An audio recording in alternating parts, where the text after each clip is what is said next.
The Old-Fashioned Smell of Smoked Salmon. A short story by Dylan Newkirk.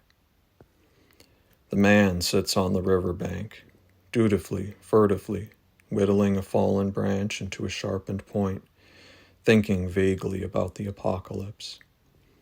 The inescapable, aching chains of memory, of childhood, locking his self-image down to the not-so-distant shore.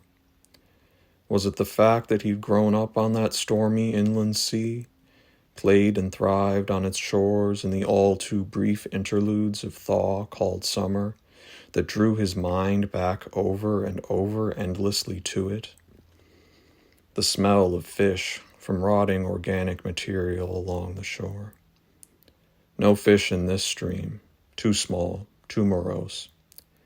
In the inland sea, great salmon, not those with knowledge of the sea, but proud nonetheless. In the world sea, they came from the ocean to bring, in death, its riches back to the land and invigorate it all while propagating themselves.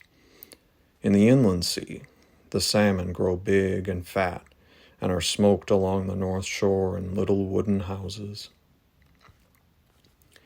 The mosquitoes circle close behind his ears, their hissing electric buzz stirring thoughts of oblivion.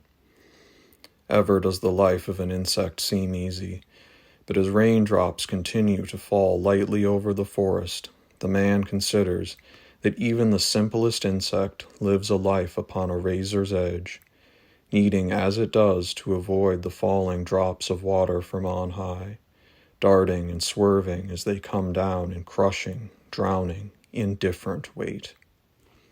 Along the north shore, the water almost universally meets the land where all is rock, so gray and hard and expansive to seem like a giant's table. If an ancient people took it for their own, it would doubtless have been a sacrificial altar.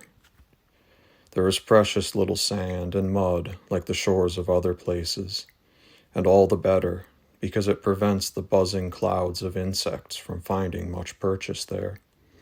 They have few refuges from which to molest human beings, unlike this place, where every nook and cranny is a parasite's paradise. A father who betrays with every breath, a mother who lies like it's the substance of life itself. That cold land is built upon deceit, hypocrisy, fear, unacknowledged shame. All the hallmarks of what they consider good living. So why crave it? Is it a suicide of dignity, a lack of courage to commit mortal suicide, and so, as a substitute, merely seek the degradation of the free life granted as mercy from God Almighty? Or is it something more innocent? Is it truth, the purpose of which is to cut down the bad and preserve the good, to force the land and its property to a gentle enlightenment, a new beginning? Another man is coming down the path some distance behind the creek bank, no doubt an innocent not so different in his desire for solitude and the quiet of natural surroundings. Is it another kindred soul in these troubled times?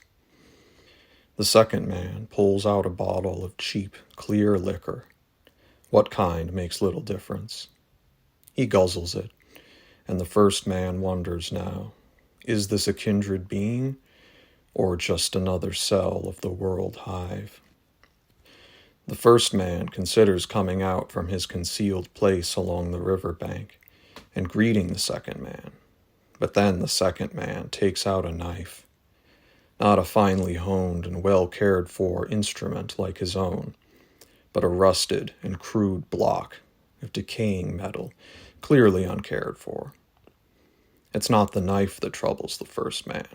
It's the whistling, atonal dirge the other man's worm-eaten lips form, and the way he looks at the dog he leads on a rope leash along the rough path.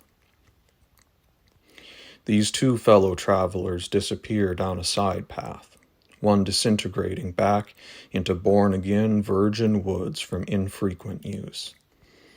The first man walked down that path once, only once, out of innocent curiosity. It terminates in a dead end with a pit and soiled carpets laid out around the pit like discarded napkins from a morbid feast. The old dog was heavily scarred, lacerated, with great chunks of its ears missing, harvested over brutal years by its brother's teeth. The first man had long wondered what that path led to, but now it seems clear enough. The worship of the old trees, the victimization of all man. But they all die and are replaced with their offspring.